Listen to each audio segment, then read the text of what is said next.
बोलो जवान जरूर देखें और सब्सक्राइब करें, लाइक करें, कमेंट करें और एंजॉय करें। अस्सलाम वालेकुम नाजरीन, नया पाकिस्तान वर्सेस पुराना पाकिस्तान के एक और पॉडकास्ट के साथ मैं हूं अम्मार। वारिस, कोरोना से स्टार्ट कर लेते हैं। हालात बद से बदतर होते जा रहे हैं पाकिस्तान में। अगर देखा जाए हमारे इश्यूज आने शुरू हो गए हॉस्पिटल्स में जगह के, वेंटिलेटर्स के। अब तो क्योंकि अब हमारा जो पहले था 2 से 8 बंदा एक दिन में फौत हो रहा था, 4 बंदा 8 बंदा करते करते करते 30-40, और अब हम 150-200 पे पहुंच गए हैं। जो कि अभी लग रहा है कि जी इसके अंदर और भी मजीद इजाफा होगा जिस तरीके से हालात चल रहे हैं। इसमें एक दो और बातें जो कि हम अभी आगे जाके डिस्कस करेंगे कि क्या ये वाकई सारे कोरोना के पेशेंट्स हैं, क्योंकि इसके ऊपर बड़ी अब आवाज उठनी शुरू हो गई है कि क्या गवर्नमेंट सही फिगर्स दे रही है, नहीं दे रही। खैर, दूसरा जो मोटे मोटे नकात हैं कि जी टोटल जो दुनिया के इस वक्त केसेस हो गए हैं वो कोई 90 लाख के करीब, यानी कि आप करोड़ तो कुछ अरसे में, इसी महीने के अंदर मेरा ख्याल है आप टॉप जाएगा ये कोरोना का। और ये एक बहुत बड़ा एक वो है जिसमें से कोई 4.5 लाख डेथ्स हो चुकी हैं। और पाकिस्तान के केसेस अगर हम देख लें तो 1,80,000 के करीब आपके केसेस पहुंच गए हैं। और आजकल जो हमारा मुकाबला जिसको कहते हैं ना, क्योंकि हम टॉप 13 में आ गए हैं अब, और जिस तरीके से हमने हैंडल किया है, जो गवर्नमेंट्स अभी तक कंफ्यूज्ड हैं या नहीं कंफ्यूज, आपस में पॉलिटिक्स खेल रही हैं इस चीज के ऊपर। हमारे लोग उस चीज को उस तरीके से समझ नहीं रहे कि ये कितना क्रिटिकल हो चुका है। तो पाकिस्तान के अंदर ये है कि 1,80,000 हम टॉप गए हैं केसेस। और अभी ये जो देखने में आ रहा है ये अभी हमारा, लेकिन अभी रिसेंटली एक अच्छी खबर ये है कि जी पिछले कुछ दिनों से हमारे उस स्पीड से केसेस नहीं बढ़े जिस तरह पिछले दिनों में बढ़ रहे थे। तो कैसे आप देख रहे हैं? मगर इसमें भी देखें मियां साहब, ये भी देखा गया कि कुछ दिनों आपके फिगर्स या तो वो रिपोर्टिंग का कोई बैकलॉग, ये भी एक पैटर्न आए कि एकदम फिगर आपकी तरह स्टैटिक होंगी और फिर अचानक आप देखेंगे कि एक दिन में 4,000 5,000 हम रिपोर्ट कर रहे होते हैं। तो ये कुछ मेरे ख्याल से कुछ रिपोर्टिंग के हिसाब से भी कुछ है कि कोई अचानक आपके फिगर्स, या तो वो अपडेट भी शायद उस तरह से नहीं हो रहे, इस पे भी कुछ सवालात उठते हैं। ओवरऑल देखिए, सिचुएशन तो बहुत वीक है। जो आपके गवर्नमेंट के इदारे हैं वो खुद अब मान रहे हैं कि matters are getting worse day by day.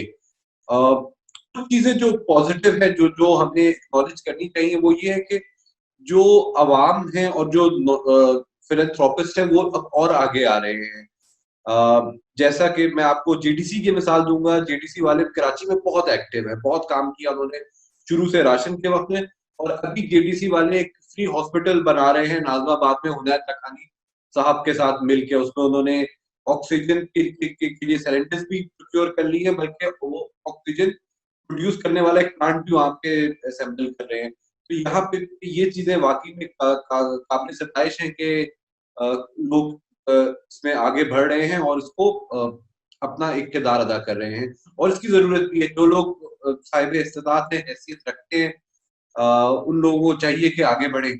इसी तरह सियालकोट में एक साहब है अरसलान हयात साहब, उन्होंने एक पूरा एक फ्री वो बनाया है, टेस्टिंग सर्विस का लैब बनाई है। अच्छा, मगर अलमिया ये है कि उनको 1 महीने से दरखास्त दी हुई है और कोई उस पर एक्शन नहीं हो रहा। सियालकोट के डीसी साहब जो है वो, उनकी टीम या तो सो रही है या क्या कर रही है कि अभी तक उस पर एक्शन नहीं हुआ। क्या हमजा शफकात साहब ने भी वो एप्लीकेशन भेजी, तो उन्होंने कहा था मुझे भेजिएगा इस्लामाबाद में, हम 15 मिनट में आपको अप्रूवल दे देते हैं। हम शुरू से कहते आए हैं। और जो हमजा शफकात साहब है उनको सेनेट ने भी बड़ा इसको लॉड किया है कि जिस तरीके से उन्होंने इस्लामाबाद को हैंडल किया है। क्योंकि देखिए मुश्किल सिचुएशन है, किसी भी एडमिनिस्ट्रेटर के लिए एक मुश्किल सिचुएशन है कि किस जगह को लॉकडाउन करना है, किस तरीके से आपने अपनी जो फोर्स है उसको मैनेज करना है, पुलिस किस जगह पे आपने किस तरीके से हैंडल करवानी है। तो हमजा शफकात ने बहुत अच्छे तरीके से हैंडल किया। और ये जो ये अरसलान साहब का आपने ट्वीट भी देखा होगा कि उन्होंने, हमजा शफकात ने उसके ऊपर कहा था कि जी अगर तो इस्लामाबाद में आपकी लैब है तो आप 15 मिनट में मेरे से लेटर ले जाएं कि जी आप अपनी लैब को चला सकती हैं। तो यही चीज है कि ये आप देखिए ट्विटर की वजह से और इस तरह के जो सोशल मीडियाज हैं जिनके ऊपर हमारे ये डीसी आ गए हैं, उनकी प्रोग्रेस को भी मॉनिटर किया जा सकता है कि आपको साफ पता लग रहा है कि जी एक कितना एक्टिव है, दूसरा उसके देखिए अब और भी आ रहे हैं आप जो नए आए हैं। और ये है कि आई एम होपफुल कि ये अभी तक उनको अप्रूवल मिल गया होगा लैब चलाने का। जी अच्छा, देखिए, एक और हाँ जी, मेरा आपसे सवाल ये है कि देखिए, कोरोना आ गया, सबसे पहले जब नया नया आया मास्क आपके गायब हो गए, वो फिर आपकी गवर्नमेंट ने उसके ऊपर स्टेप डाउन किया, तो फिर आपके मास्क जो होर्डिंग हुई थी वो निकले। अब आपकी कोई ऐसी मेडिसिन जिसका नाम आता है, वो 5 रुपए की गोली अब आप 300 400 में आपकी चली गई हुई है। और जो आपकी इंजेक्शन थे जो कि कितने का था, 8,000 10,000 का इंजेक्शन था, वो 6-6 लाख में जाके बिक रहे। प्लाज्मा हम लोगों ने बेचना शुरू किया तो 10-10 लाख तक हमने बेचना शुरू कर दिया। फिर हम कहते हैं कि जी छतों पे चढ़ के अजाने देंगे तो उससे सब कुछ ठीक हो जाएगा। क्या देख रहे हैं आप? अच्छा देखिए, अगेन रिस्पॉन्सिबिलिटी इस चीज की आती स्टेट के ऊपर है। एक अगेन मैं एग्जांपल साइट करता हूँ, अभी इस्लामाबाद की जो आपकी फार्मास्यूटिकल एसोसिएशन थी, उन्होंने डीसी के एक नोटिफिकेशन को जवाब कराया कि आप लोग जो ये प्राइस कंट्रोल का आप लोग कर रहे हैं, ये चीजें ये आपके मैंडेट में नहीं है, ये ड्रग रेगुलेटरी अथॉरिटी के उसमें आता है, ड्रग इंस्पेक्टर्स ने इसको इन्फोर्स करना है। तो हकीकत फिर उस पे जो यहाँ की आवाम थी वो आई, उन्होंने फार्मास्यूटिकल एसोसिएशन वालों को खूब धोया। अब या तो आपके हमारे पास ड्रग इंस्पेक्टर की तादाद पूरी नहीं है, या फिर वही बात है कि आपके ड्रग इंस्पेक्टर्स का जो अमला है ये इनके साथ मिली भगत है।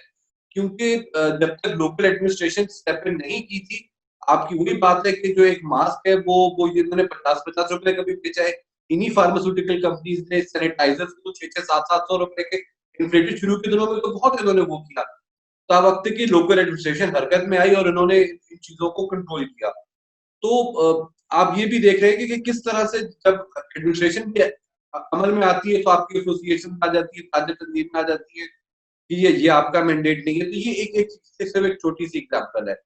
देखिए, जो प्राइस कंट्रोल है वो काम तो आपका सोलली हर सूबे के अंदर हुकूमतों का है, ठीक है।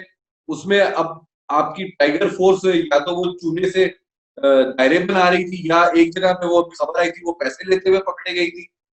वेरी ऑनेस्टली, जो एंटिसिपेशन थी उस हिसाब से उस फोर्स की कोई कारकर्दगी अभी तक नजर नहीं आ रही है, ठीक है। एक कॉन्सेप्ट ये था कि ये लोग ये जो आप लोगों ने जवान बनाए हैं, वो जाएंगे आगे, वो इन चीजों के ऊपर नोट करेंगे, इंफॉर्मेशन इकट्ठी करेंगे, लोकल इंतजामिया को करेंगे, उसके तहत एक्शन आएगा।